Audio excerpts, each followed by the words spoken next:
अच्छी बढ़वार के लिए मुर्गियों का आहार प्रबंधन।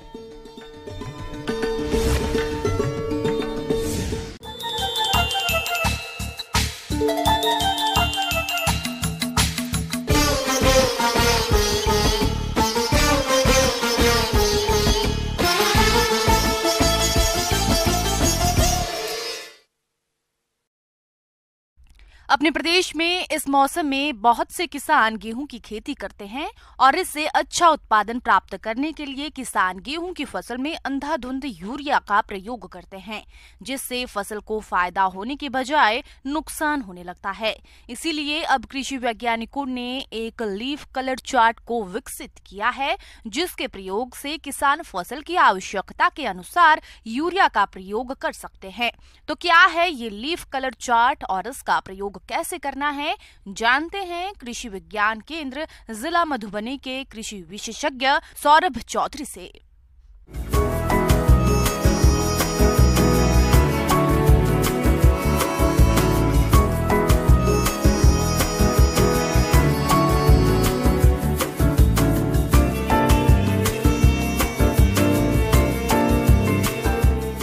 सभी किसान बंधुओं का नमस्कार। मैं पंजाब एग्रीकल्चर यूनिवर्सिटी के द्वारा जो विकसित किया गया है लीफ कलर चार्ट, उसकी यूज़ करके कैसे गेहूं में खाद डाला जा सकता है उसके बारे में मैं चर्चा करूंगा। पहले मैं ये बोलना चाहता हूं कि गेहूं में जो हम फर्टिलाइज़र देते हैं उसमें से नाइट्रोजन होता है, फास्फोरस होता है, पोटेशियम होता है। नाइट्रोजन के अलावा बाकी जो फर्टिलाइज़र है वो हम बेसल डोज में यूज़ करते हैं और सिर्फ नाइट्रोजन हम लीफ कलर चार्ट से मैनेज कर सकते हैं। किसान भाइयों, लीफ कलर चार्ट का उपयोग करने से पहले आप ये जान लें कि आखिर लीफ कलर चार्ट होता क्या है।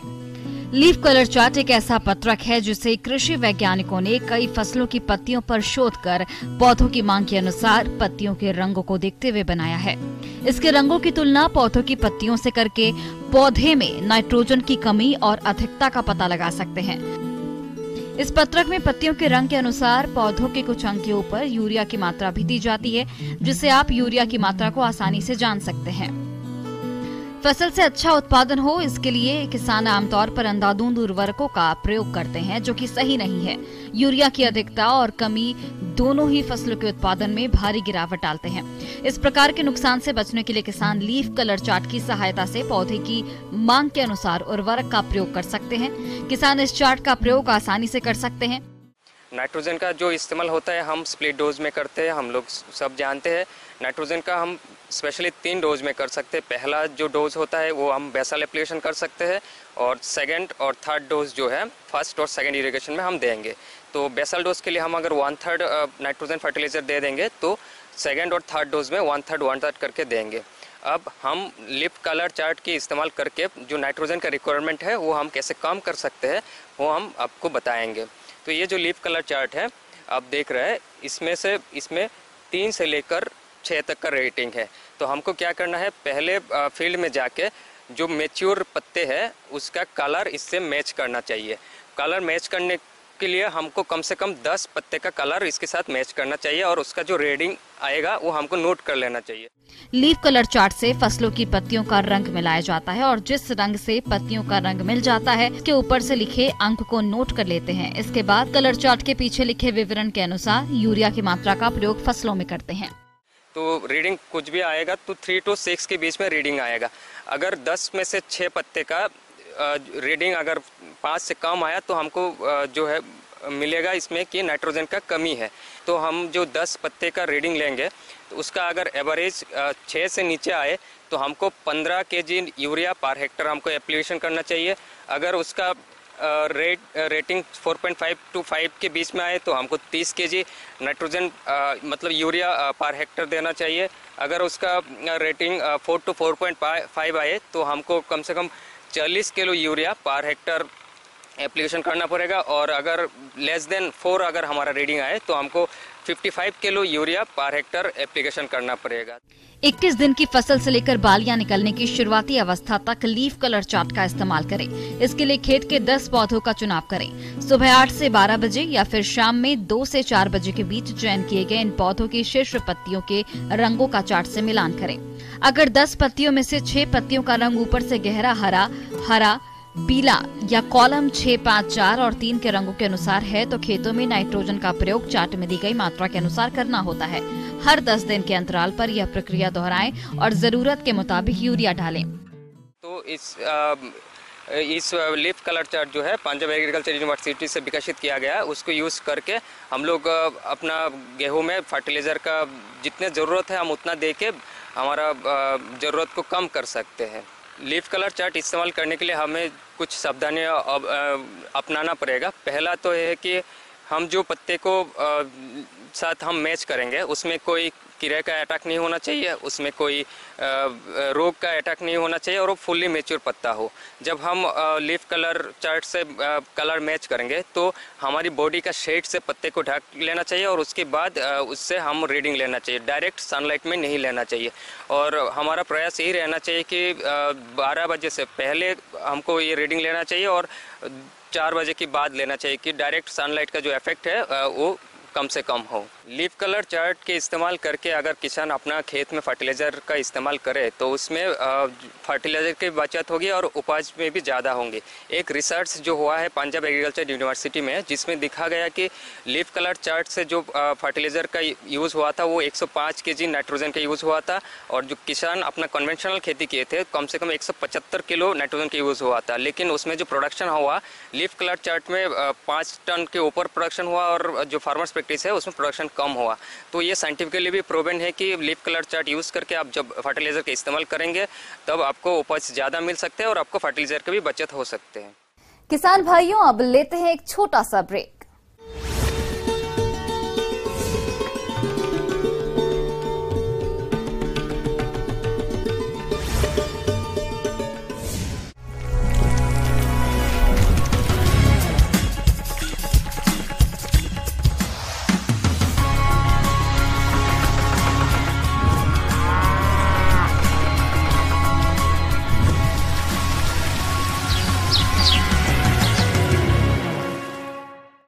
ब्रेक के बाद आप सभी दर्शकों का अन्नदाता में स्वागत है।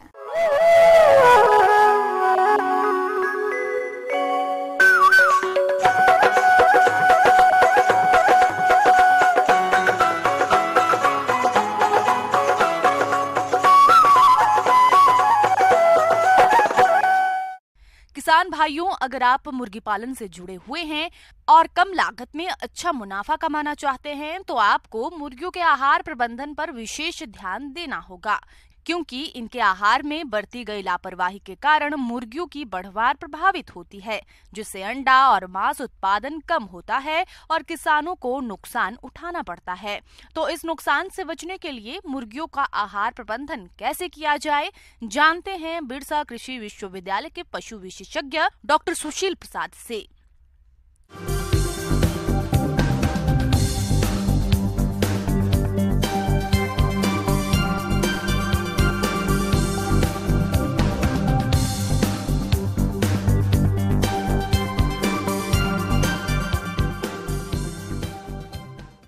आज हम मुर्गियों में ख़ास तौर से संतुलित आहार की बात करेंगे। सबसे पहली बात है कि संतुलित आहार है क्या। संतुलित आहार इसको क्यों कहते हैं? क्योंकि हर जीव जंतु को एक संतुलन के लिए एक उम्र के हिसाब से, जैसे कोई बच्चा है तो उसे प्रोटीन की मात्रा ज़्यादा चाहिए, कोई बड़ा है तो उसे कार्बोहाइड्रेट की ज़्यादा ज़रूरत है, और उसी प्रकार से प्रोटीन, कार्बोहाइड्रेट, फैट, ये 3 चीज़ हमारे भोजन में उपलब्ध होता है और उसे हम उसी हिसाब से देते हैं। कि अगर आप अंडे देने वाली मुर्गियां रख रहे हैं तो उसमें 3 प्रकार का दाना दिया जाता है। पहला स्टार्टर, जो कि 2 महीने तक दिया जाता है। दूसरा दाना जो होता है वो बढ़वारी दाना कहा जाता है, यानी कि ग्रोअर। तो ग्रोअर दाना कहते हैं, जिससे कि मुर्गियों का शरीर का बनावट बढ़वार उससे होता है, और ये हम कम से कम 9वें सप्ताह से लेकर 19 सप्ताह तक देते हैं। तीसरा प्रकार का जो दाना होगा वो है लेयर दाना।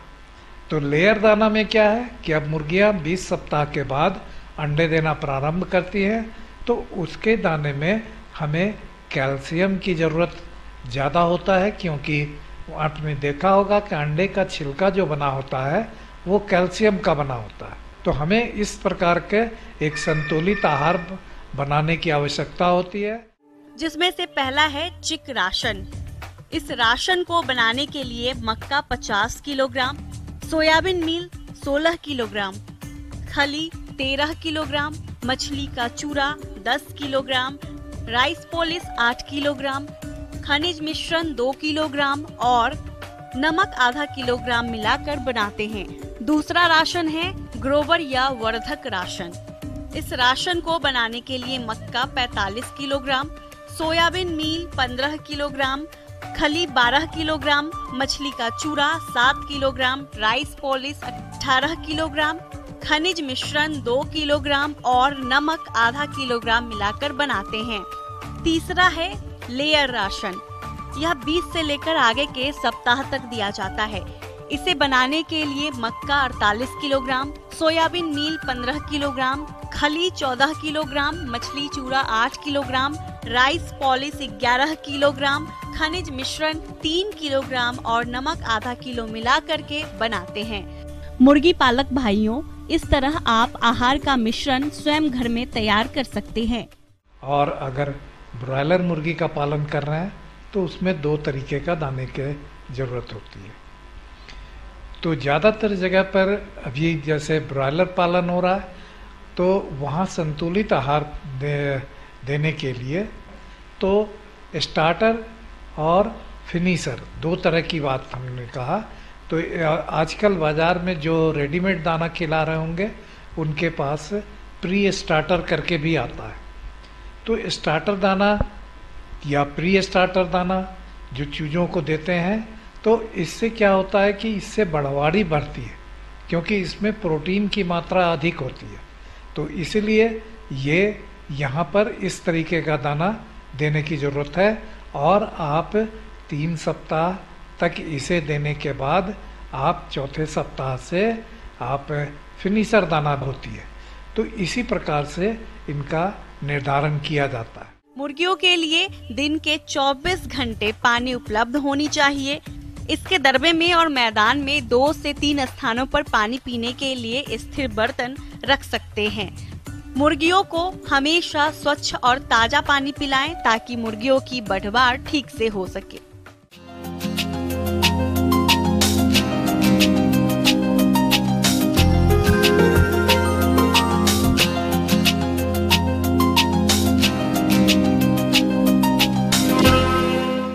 देश के कई किसान विभिन्न तरह के फलों की बागवानी करके अच्छी खासी आय कमा रहे हैं। आज हम आपको हरियाणा के करनाल जिले के काछवा गांव में रहने वाले एक ऐसे ही प्रगतिशील किसान ईश्वर कुमार से मिलवा रहे हैं, जो 1 एकड़ एरिया में थाई अमरूद की बागवानी कर रहे हैं और अच्छी आय कमा रहे हैं। तो आइए मिलते हैं इन्हीं से और जानते हैं इनके अनुभवों के बारे में।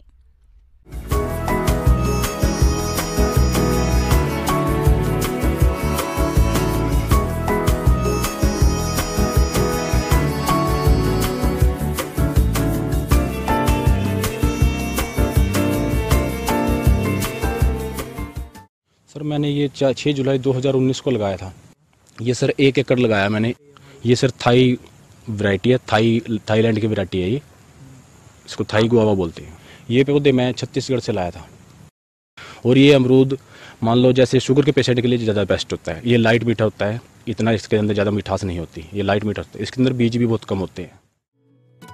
किसान भाइयों, इस किस्म के अमरूद के एक फल का वजन आधा किलो या इससे भी अधिक रहता है और यह खाने में काफी स्वादिष्ट भी लगता है।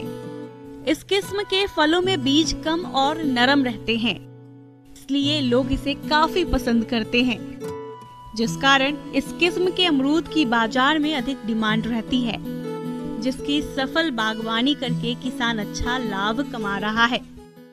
इससे पहले मैंने खेत को जैसे अच्छी तरह बुआई करा के सब करा के इसके बेड बना के तैयार करवाया। एक बेड पर 24 पौधे हैं और 21 लाइनें हैं ये। और पौधा रोपण करके फिर मैं इसकी देखभाल करता रहा धीरे धीरे। ड्रिपिंग के थ्रू हम इसको पानी देते हैं। कोई भी इसको न्यूट्रिएंट वगैरह सब चीज़ ड्रिपिंग के थ्रू देते हैं, कोई भी बगैर उसके नहीं देते। अमरूद बिल्कुल बेर के आकार का होता है, छोटे साइज का। उस टाइम पे इसकी बैगिंग की जाती है। इस पे 3 तरह की बैगिंग करते हैं। एक पहले नेट फॉर्म चढ़ाते हैं, उसके बाद एंटी फॉग लिफाफा है, उसके बाद अखबार लपेटते हैं, या एक लिफाफा आता है मोटी लेयर का। ये अमरूद मिट्टी, धूल, मक्खी, मच्छर सबसे बचा रहता है, ताकि इसके ऊपर किसी भी तरह इफेक्ट न पड़े। साफ सुथरा फल और मक्खी मच्छर से सब चीज़ से बचा रहता है। सिर्फ हम इसके ऊपर हल्की फुल्की स्प्रे करते हैं सुंडी के लिए, उसके अलावा और कोई स्प्रे नहीं करते। जैसे 2 साल तक इन्होंने फर्स्ट टाइम भी, पहले साल भी फल आया इस पर, मैंने तोड़ के उसको नीचे गिरा दिया, लेना नहीं था। एक पौधे पर सर हम जैसे फल लेने को तो अभी तो हम ले रहे हैं 10 से 15 किलो तक।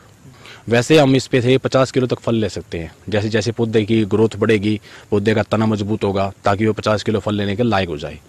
और इस पे खर्चा आया था मेरा शुरुआत में 2 से 2.25 लाख रुपया। जैसे 1 लाख के पौधे पड़ गए, उसके बाद मैंने इस पे ड्रिपिंग करवाई। किसान भाइयों, शुरुआती 4 से 5 सालों तक पौधे छोटे रहते हैं। इस दौरान अमरूद के पौधों की 2 लाइनों के बीच खाली पड़ी जगह में आप कम बढ़ने वाली फसलों या सब्जियों की खेती कर सकते हैं। ऐसा करने से खाली पड़ी जमीन का तो सदुपयोग होगा ही, साथ ही इससे आप अतिरिक्त आय भी कमा सकते हैं। अब जैसे एक ड्रैगन का चल रहा है सर, ड्रैगन का फ्रूट लगाया था घरोंडा के पास, वहाँ भी एक किसान ने लगाया है, वो अमेरिका में नौकरी करता था। तो इसलिए हम तो ये चाहेंगे भी किसान भाई कोई थोड़ा बहुत जीरी को हटा कर कोई और नई फसल शुरू करे। आगे और भी है खेती बाड़ी से जुड़ी हुई बहुत सी रोचक जानकारियां। यहाँ रुकेंगे एक और छोटे से ब्रेक के लिए।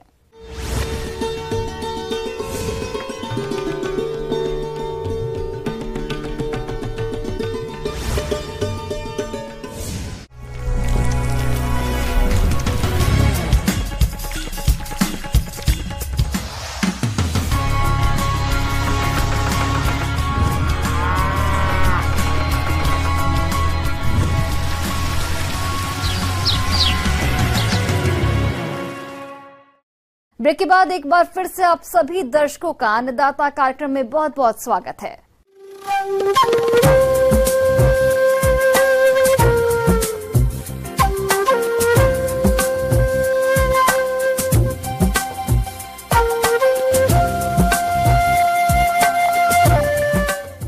मौसम विभाग के रिपोर्ट पर साप्ताहिक कृषि सलाह इस प्रकार है।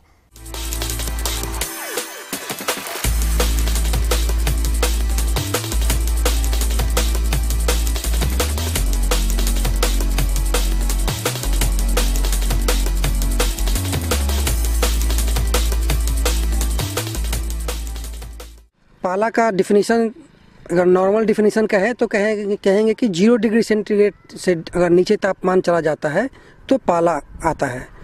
छोटे छोटे बर्फ़ के टुकड़े जो है पौधों की पत्तियों पर आ जाते हैं। लेकिन मैदानी इलाकों में 0 डिग्री सेंटीग्रेड से नीचे तापमान बहुत कम ही जा पाता है। तो ऐसी स्थिति में भी लेकिन पाला का असर होता है। तो वैसी स्थिति में अगर मैदानी इलाकों के लिए बात करेंगे तो वैसे अगर 0 डिग्री से ऊपर भी तापमान है लेकिन सामान्य से बहुत नीचे है तापमान, जैसे कि 6.5 डिग्री सेंटीग्रेड नीचे आ गया या 4.5 डिग्री सेंटीग्रेड नीचे आ गया सामान्य की तुलना में, तब भी पाला का असर देखा जाता है फसलों पर। तो ऐसी स्थिति को हम लोग पाला मानते हैं।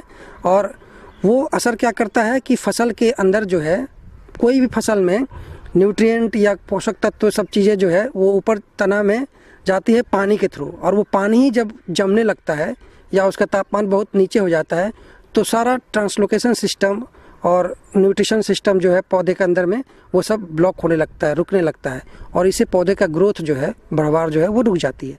रबी फसलों में आलू, टमाटर, सरसों, बैगन, अलसी, मटर, धनिया, जीरा, शकरकंद तथा फलों में पपीता, आम पाले के प्रति अधिक संवेदनशील हैं। इनमें 80 से 90% तक नुकसान हो जाता है। पाले की तीव्रता अधिक होने पर गेहूं, जौ, गन्ना आदि फसलें भी अधिक चपेट में आ जाती है। उत्तर भारत में मध्य दिसंबर से मध्य फरवरी तक पाला पड़ने का समय है। इस समय रबी की फसलों में फूल आना एवं फलियां बनना शुरू होता है। पौधों में यह अवस्थाएं पाले के प्रति सबसे संवेदनशील होती है। ऐसी स्थिति में आप क्या कर सकते हैं जिससे कि आप अपने फसलों को बचा सके पाले से? तो वैसे में सबसे अच्छा उपाय है कि आप सिंचाई कीजिए। पानी जो है, पानी का जो तापमान है नॉर्मल, ये पाला का जो असर को कम कर देता है। तो वो तापमान जो ज़मीन के तापमान को थोड़ा बढ़ा देता है और फसल जो है वो कम से कम उसके प्रभाव से बच जाता है। दूसरा उपाय है या अगर झुलसा रोग लग ही गया है जैसे आलू में या कहीं कहीं धब्बे दिखने लगे हैं तो केमिकल आता है डाइथेन एम या डाइथेन जेड। तो ये दोनों में से कोई भी आप उपयोग कर सकते हैं, उसका स्प्रे कर सकते हैं। और तीसरा है कि पोटेशियम नाइट्रेट का भी कुछ लोग स्प्रे करते हैं, उससे भी कुछ फसल में ताकत आ जाती है और वो उसकी ग्रोथ जो है बनी रहती है। मल्चिंग कर सकते हैं, मल्चिंग मतलब पुआल से, धान का पुआल या कोई पुआल हो या पत्तियां, उससे पौधे को आप ढक सकते हैं। या बीच बीच में क्यारी के बीच में अगर हम मल्चिंग कर देंगे तो उससे भी जो है तापमान, जमीन का तापमान जो है बैलेंस बना रहता है। बहुत ज़्यादा तापमान जो गिरता है उसको वो बैलेंस करता है, वो गिरने से बचाता है। तो फसल में जो है थोड़ी सी गर्मी आ जाती है और उसका तापमान बैलेंस रहता है, तो फसल की बढ़वार बढ़ जाती है।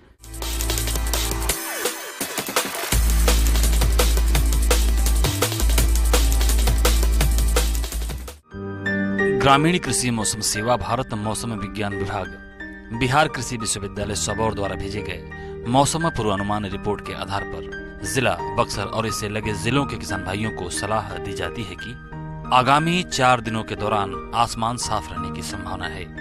आगामी 4 दिनों के दौरान वर्षा होने की संभावना नहीं है। न्यूनतम सापेक्षिक आर्द्रता लगभग 25 से 30% और अधिकतम सापेक्षिक आर्द्रता लगभग 60 से 65% होने की संभावना है।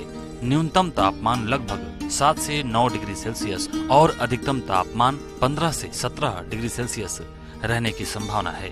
7 से 10 किलोमीटर प्रति घंटा की रफ्तार से हवा चल सकती है। ऐसे में इन क्षेत्रों के किसान भाइयों को सलाह दी जाती है कि कद्दू वर्गीय सब्जियों की अगेती फसल के पौधे तैयार करने के लिए बीजों को छोटी पॉलीथीन के थैलों में भरकर पॉली घरों में रखें। किसानों को गेहूं की फसल से खरपतवार निकालने की सलाह दी जाती है। जो गेहूं की फसल 30 से 35 दिनों की अवस्था में होती है, 33 ग्राम सल्फोसल्फ्यूरान और 20 ग्राम मेट सल्फ्यूरान 600 से 700 लीटर पानी में घोल बनाकर प्रति हेक्टेयर की दर से छिड़काव करने की सलाह दी जाती है। मौसम को ध्यान में रखते हुए किसानों को सलाह दी जाती है कि सरसों की फसल में चेपा कीट की निरंतर निगरानी करते रहें। अधिक कीट पाए जाने पर इमिडाक्लोप्रिड 0.25 मिलीलीटर प्रति लीटर पानी की दर से घोल बनाकर छिड़काव करें। मसूर की फसल में वानस्पतिक वृद्धि के लिए एनपीके घुलनशील का 1 किलोग्राम प्रति एकड़ की दर से 200 लीटर पानी में घोल बनाकर छिड़काव करें। उच्च आर्द्रता के कारण आलू और टमाटर की फसल में झुलसा रोग का संक्रमण हो सकता है। लगातार निगरानी की सलाह दी जाती है। यदि लक्षण दिखाई दें तो कार्बेंडाजिम 1 ग्राम प्रति लीटर पानी के हिसाब से या मैंकोजेब 2 ग्राम प्रति लीटर पानी के हिसाब से घोल बनाकर छिड़काव करें। स्थानीय पशु चिकित्सक के परामर्श से बकरियों को कृमिनाशक दवा उपलब्ध करानी चाहिए। अंतः परजीवी संक्रमण को रोकने के लिए जानवरों को सुबह ओस सूखने के बाद चरने देना चाहिए।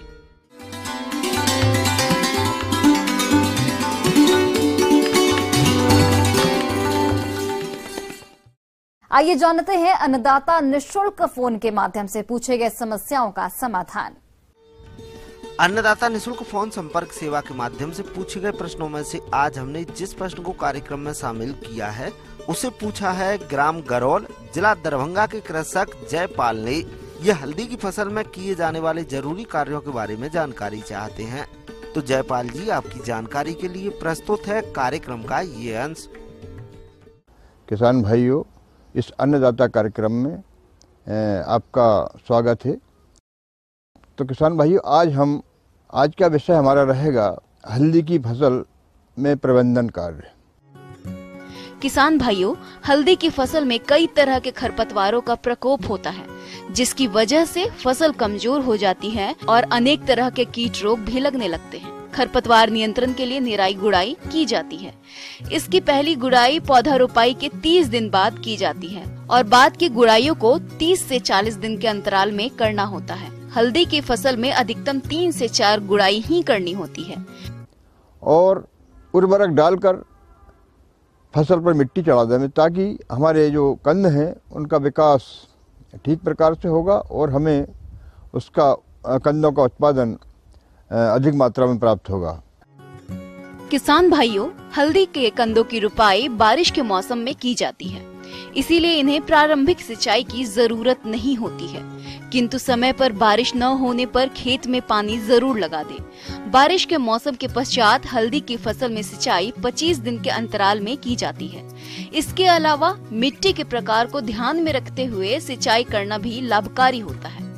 इसके अलावा इसमें एक कीट और देखा गया है, सूट बोरर। इस सूट बोरर के आक्रमण के कारण पौधा सूखने लगता है और पौधे में पीलापन आने लगता है। अगर हम इसकी मेन पत्ती, जो बीच वाली पत्ती उसको खींचेंगे तो वो इसके प्रकोप के कारण गली हुई सी महसूस होती है और पौधे की बढ़वार इससे रुक जाती है। तो इसकी रोकथाम के लिए इंडॉक्सीकार्ब नामक दवा 1 से 1.5 ml प्रति लीटर पानी में घोल बनाकर इसके स्प्रे करने से इस कीट से हमारी फसल को हम सुरक्षा प्रदान कर सकते हैं। किसान भाइयों, हल्दी की फसल में पत्ती धब्बा नामक रोग का प्रकोप होता है। इस रोग के कारण पत्तियों को दोनों ओर छोटे अंडाकार और अनियमित भूरे धब्बे हो जाते हैं। कुछ समय बाद ये गहरे पीले और भूरे रंग के हो जाते हैं। ऐसे में पौधे भी झुलस जाते हैं, जिसकी वजह से फसल के उत्पादन में भारी कमी आ जाती है। इसलिए आप इस रोग की पहचान करके रासायनिक तरीके से प्रबंधन के लिए कार्बनडाजिम या मैनकोजेब जो फफूंदीनाशक दवा आती है उसका आप अपनी फसलों में घोल बना के स्प्रे करने से जो रोग है इससे हमारी फसल को हम सुरक्षा प्रदान कर सकते हैं। तो किसान भाइयों, इन सब चीज़ों का ध्यान रखते हुए आप अगर हल्दी की खेती करेंगे तो निश्चित रूप से आपको फायदा ही फायदा होगा। किसान भाइयों, कृषि संबंधित समस्या या सुझावों के लिए आप हमें इस